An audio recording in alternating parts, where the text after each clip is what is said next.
All right, everyone. Thank you all so very much for joining us again. Today we're recapping Star Trek Strange New Worlds Season 2, Episode 2 at Astra per Aspera. Um, so before we get started, though, last episode, what we did was we just kind of told everyone our backstory as it relates to Star Trek. This time,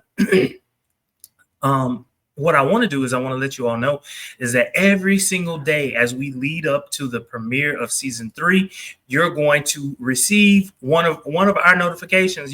Just set that notification, and you're going to see us talk about these episodes, season 2, leading into season 3. Just so you're caught up and you remember certain things about the storylines, and we can go. All right. Having said that, let's get started. All right, so first thing that I want us to talk about is Una's backstory. Without giving away the plot, can you describe Una's backstory? Either one of you.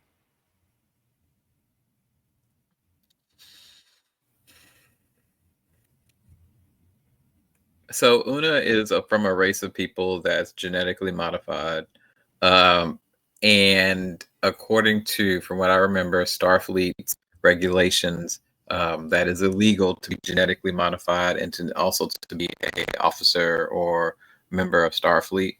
She concealed that information. I don't remember the specifics of that, but I do know it has been concealed. And up until recently, I don't even think the team really knew about it up until like the last couple episodes. I think they started teasing it in season 1 of the show, and then they finally get to this point where something happened and it's become common knowledge about who she is, which is a really interesting premise because Star Trek has always had this undercurrent of addressing inequities as regards to race, etc. Even from the original series, and so it's a nice way for them to come back to who they are as a series and how they tackle issues. I love it. Oh yeah, can you talk about Una's backstory from the perspective of her relationship with Nira? And so Una's backstory is, I can recall, with Nira, they were friends. Not only were they friends, but they are of the same race or species, if you will. And so as they go through and explain kind of some things that have happened in Una's past, something happened to where Una and her family created some type of offense to Nira, without getting into great detail, to where that friendship broke down. And eventually we see Nira come not necessarily to aid in Una's defense, but by the end of it, we kind of see some things change really on both ends. One, how Una perceives how things were handled, and 2, more of an understanding from Nira of why Una did the things that she did. Okay. All right. Also in this particular episode, we see Captain Pike go to great lengths to basically acquire Nira to be the counsel for Una Chen Riley. Anything new that we learned from his character by seeing him do that? Anything new? He was willing to sacrifice his body for one. And so that speaks to how highly he feels about number one, because you can't even be in this place without needing a mask. Like, your body is breaking down because you're not genetically able to handle being here. And so he's willing to pretty much take his last breath to prove a point. So I appreciate it as a leader, going above and beyond. I thought that was beautiful. I loved it. I thought it was a little stupid on the back end, like, okay, if you die, what good is this gonna do? But perhaps he already knew that Nira was only gonna let it go so far. I just want to see how serious you are. So maybe it was some strategic plan by Pike, but part of me felt like, okay, at this point now it's a little crazy. Go ahead and get your ass out of there before you fall out and die. There'll be one less fine person I got to look at on the show. No, don't do it. Please don't do it. Corey, your thoughts about Pike? I agree. I think that ultimately, he's willing to do any and everything for his cast cast, for his crewmates, for his team that he supports. And you gotta follow a leader like that, right? And just in the idea of the show, I see why everyone is willing to follow whatever he says and willing to die for him, because you're not going to get that again, right? It really tells you exactly who Pike is, and even that underlying theme of the questions about what's going on with him and his concerns about his own future, right? It just lends a little bit more towards that story as well. So it, Pike, he is him. He is Timothy. Okay. Now I want to talk about Nira. So this is the first time that we've ever seen Nira. We've never heard her name mentioned. We don't know anything about her. I mean, we barely know much about the Illyrians in general. But let's talk about Nira. So what are our impressions of this particular character that we've never seen before and haven't seen since? Elia? Nira is a baddie in every sense of the word. And so, again, coming from my limited knowledge base, I'm going to keep leading with that. She's legal counsel. That's one.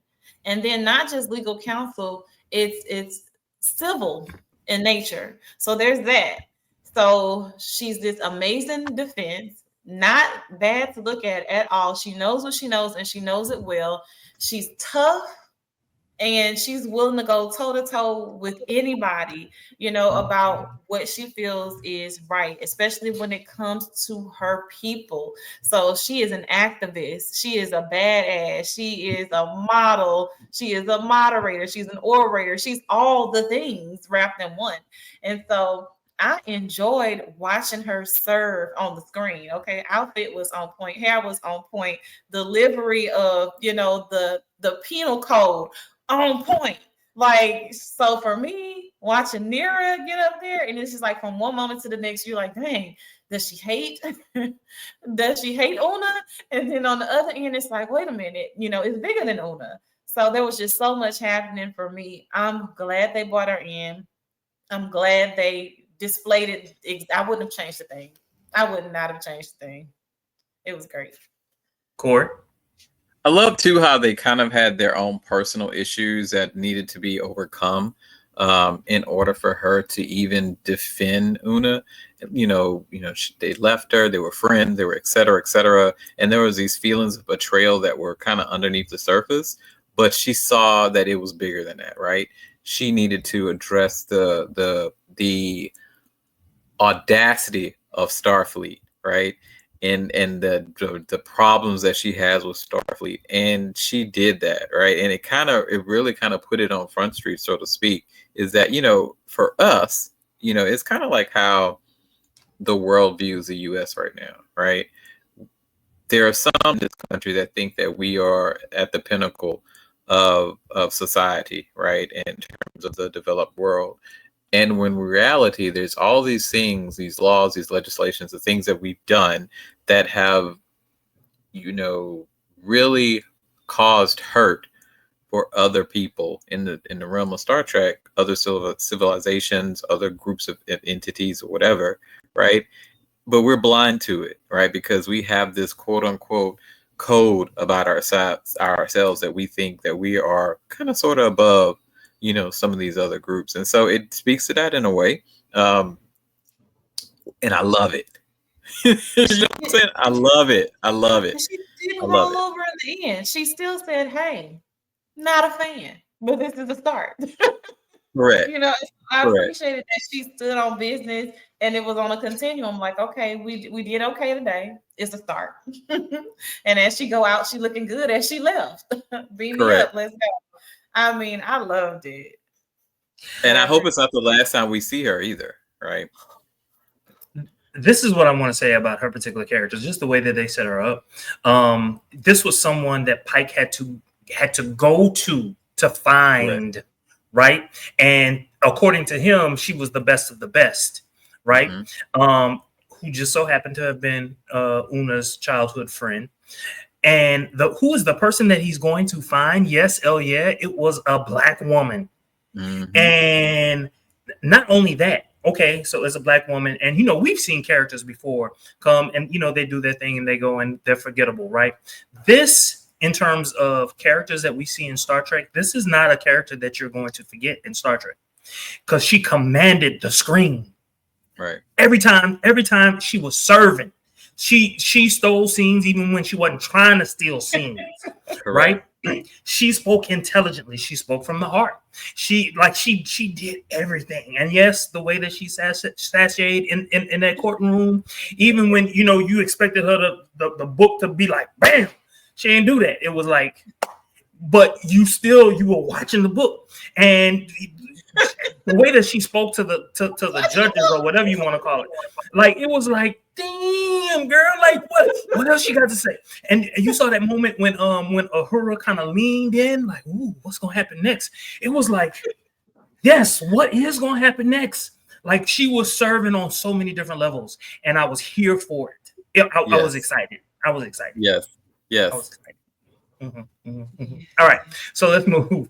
So later, when Captain Batel confronts Captain Pike, the two of them are arguing while he's cooking, and he gets upset and he says, "What if the law is wrong?"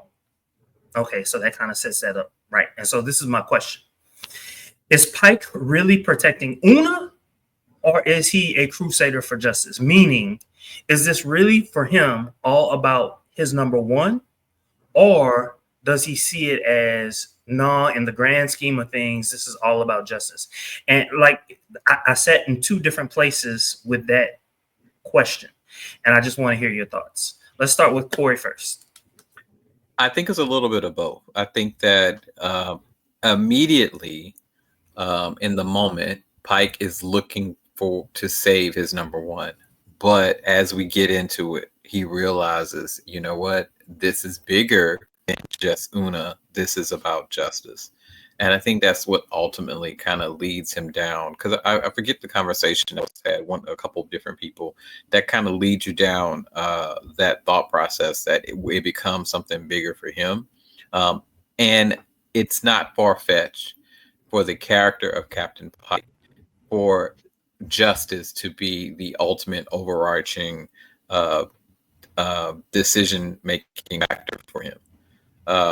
A lot of the captains are aspirational in terms of their leadership style, and they look at society in a different lens. And that's just the history of how Star Trek has been in terms of their leaders. So I think that, that's the point.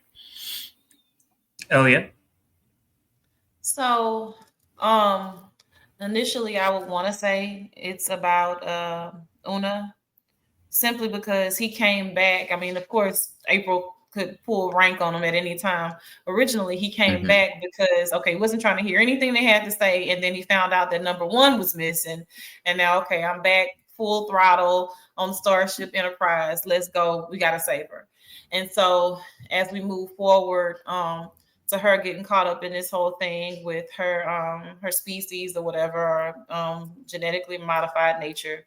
I think he sees a bigger picture. Yes, I want to save her, but what's going to stop something like this from happening to the rest of my team or someone else? And so I do think he's a stand-up leader or a captain or whatever. And so he sees the bigger picture. And so it's Una today. It could be this person tomorrow, whatever. I think he's all about kind of ultimately doing the right thing to the best of his ability.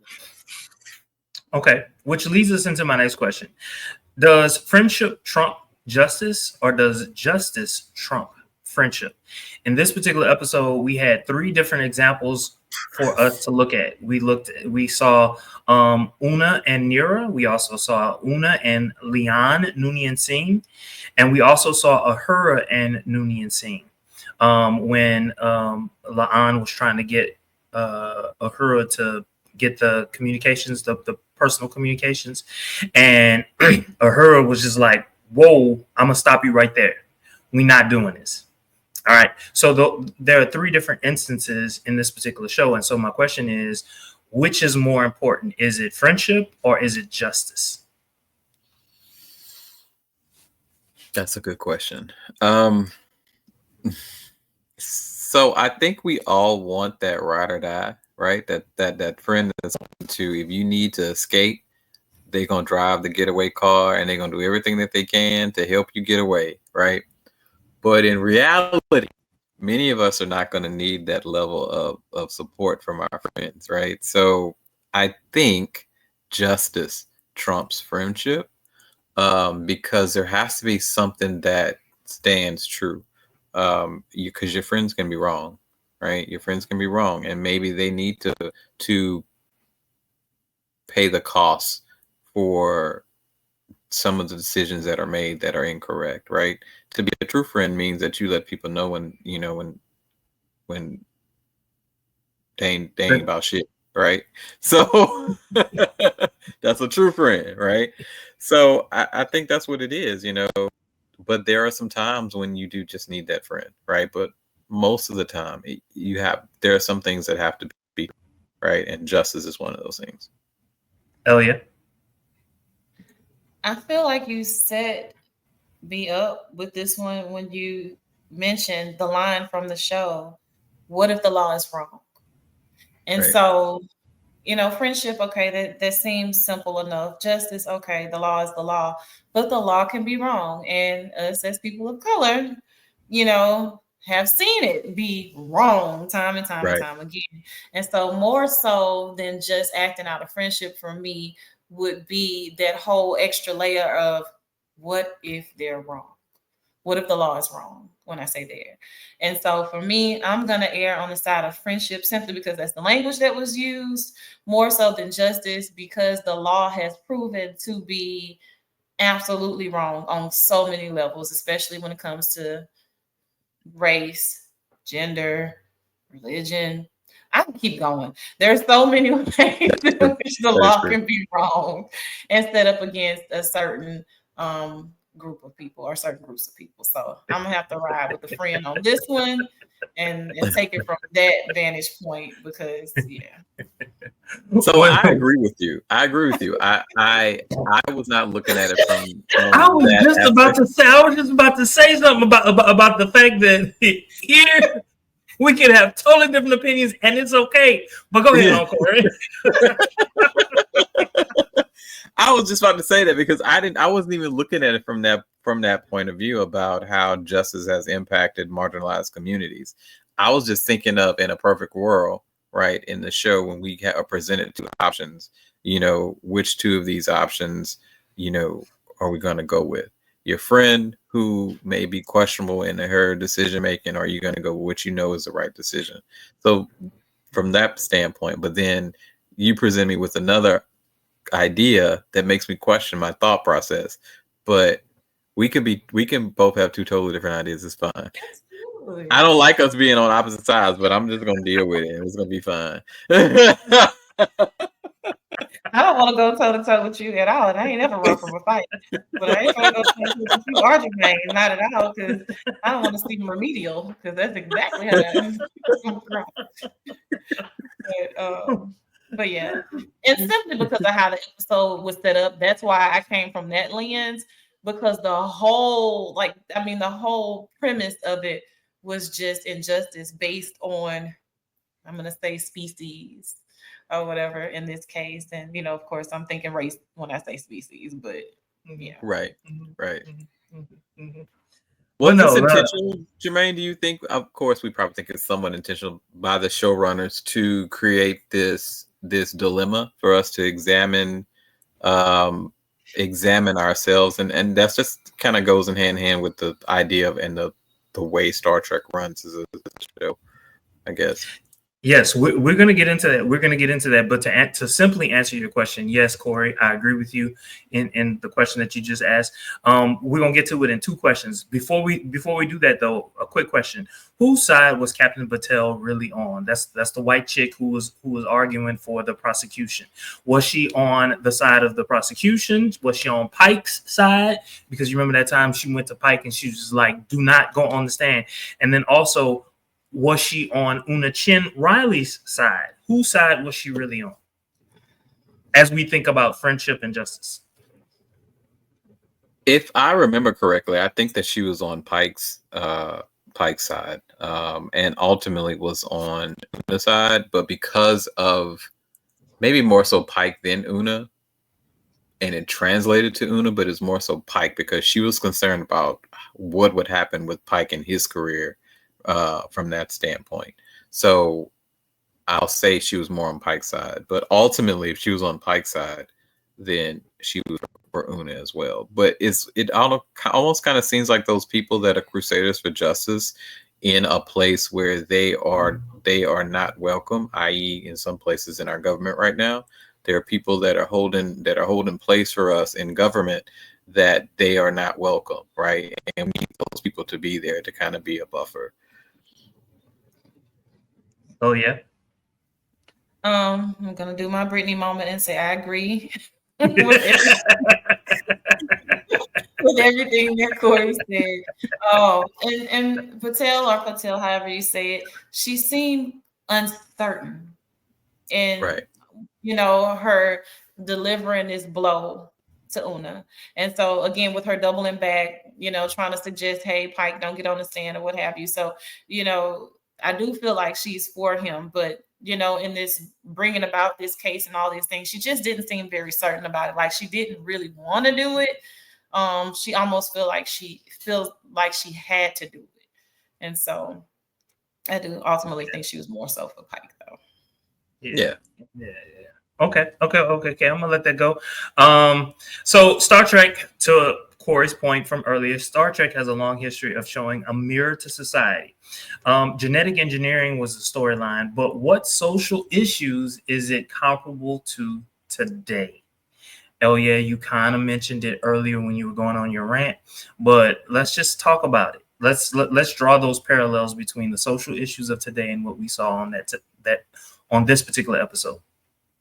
Well, part of it, you have a uneven power structure for one. You have, again, my knowledge base this week, so I can't throw all the names out there, but we're just going to say those that are in charge or in command, simple to the comparable to the government we have now. Then you have those other issues when you have in our society, we'll say race or what have you versus species. In this show, there's some unequal distribution of resources there, or just all out prejudice. Okay, this person is Illyrian, so oh no, they couldn't dare come here. And so there are a lot of parallels in this storyline versus our society today. Corey? Elia put it succinctly and perfectly. I think that just in general, even thinking about going genetic modification, but then adding another layer to that, the influx of artificial intelligence, how that affects humanity, looking at these new instances of discrimination against people of color that are ramping up again, not new, but same old story. Immigration in general, just, people that have power versus people that do not have power, the 1%, it's just endless, it's just endless. Mm-hmm. So for me, these were a couple, or I shouldn't say a couple, these were some that I jotted down. Race, Elia mentioned specifically. But for me, let's get into it. Transgender rights, gay rights, and also sexism. All of those things were things that I saw in this particular episode. I think the closest, though, would be transgender rights, because it is a modification of the body. And so it most closely fits, and it's a discussion that we're having today, right? And so that's why this particular episode, it made that link. It drew that link, and it was like, hold up, wait a minute, let's think about this for a second. And that's what Star Trek does. That's what Star Trek has always done. And to say that this is the second episode, that was taking a huge risk, and I think it paid off. Especially in cancel culture with television. Say it again, Corey. I'm sorry. Especially with cancel culture and television, we see, keyboard warriors will take on shows, games, etc., and just try to really lead to the institution's downfall, or the game's downfall, or the show's downfall, because of two words that were uttered in the third paragraph of the second scene, right? Or whatever, right? You know, it's just it's ridiculous, but you know. Oh yeah. I was just I love the use of keyboard warriors. But I agree. Especially looking at the language, like Jermaine said, modification, words like augmentation, those things are pretty linear when you come to think about the trans community. And so I think the show did a great job of going there. So I'm looking forward to seeing more. All right. So for me, it's basically the final scene where they're arguing their case, right? And there's a moment when Nira walks away, but Una continues to talk, which draws Nira back in, right? And so in my mind, I'm thinking two things, right? Because I was prepped for a court case, right? I was prepped for it. And you know, they play all kind of games. You know, they make you think one thing is happening, then another thing is happening. You're supposed to say it like this, not like that, all that other good stuff. And so in my mind, I was like, did they plan this, or was this like a natural thing that happened? And so if so, I don't know, was it planned or was it natural? So this is the question: when did Nira decide to save Una? Because remember, before she wanted this case to be larger. It was about Illyrian rights. When did she decide to save Una? Was it all along? Or was it, or did something happen to make Nira say, okay, well, I'm going to save Una instead of the Illyrians? I think it's when Una finally had her moment to express exactly how she felt, you know, as a person being of Illyrian that could actually pass. Her family and their decisions, because she was still a kid, basically, from what I remember. Um, and that apology, that actual apology in that moment, like, okay, she Nira was questioning her, and she could have stopped very, very abruptly and just left the question answered for what she did, but she kept going, took it a step further in that moment in front of all of those people and apologized after she told her story. So even though I'm just in the actions that my family and myself made, I'm still going to humble myself, because now I recognize how much I've hurt you, and I'm going to apologize to you in front of everyone. I think in that moment, that may have done something more for Nira, to where she was like, okay, let me go ahead and save this little girl, so I can move on. So at least that was it for me. That's how I saw it. I think that was that pivotal moment, like, okay, you get it now. You really get it now. And you apologize in front of everyone. Corey?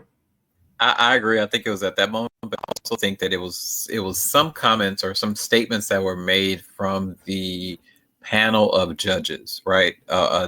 A way that the questions were asked, or there was a kind of a timing to how they were coming up with their decision making or whatever, that I think ultimately contributed to her feeling, Ahuna feeling a certain way. And I think in that moment she was like, "Oh, wait a minute, hold up, you know, they gonna do my girl bad, you know." And I think that with the apology kind of really led her to say, "Let me just go ahead, let me just say," because you know, ultimately, I think she forgave her, but she didn't do it for her.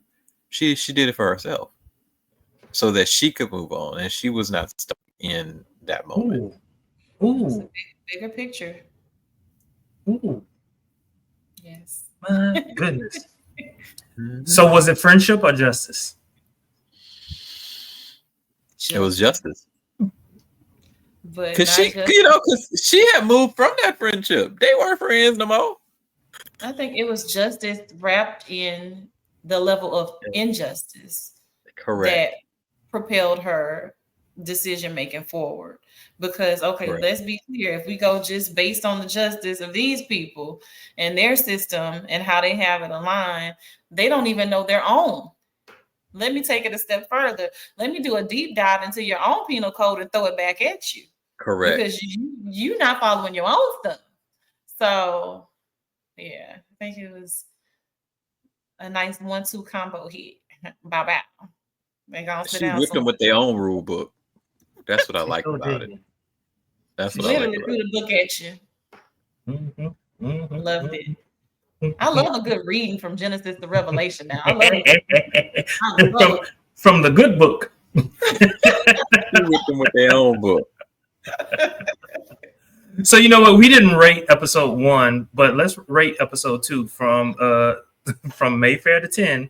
What would we give this particular episode?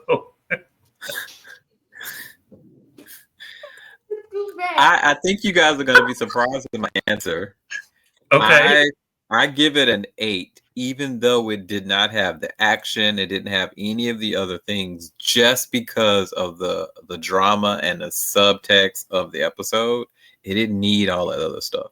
The story itself carried the show, and it didn't need the other pieces of the show that I like. So I give it an 8. Hell yeah.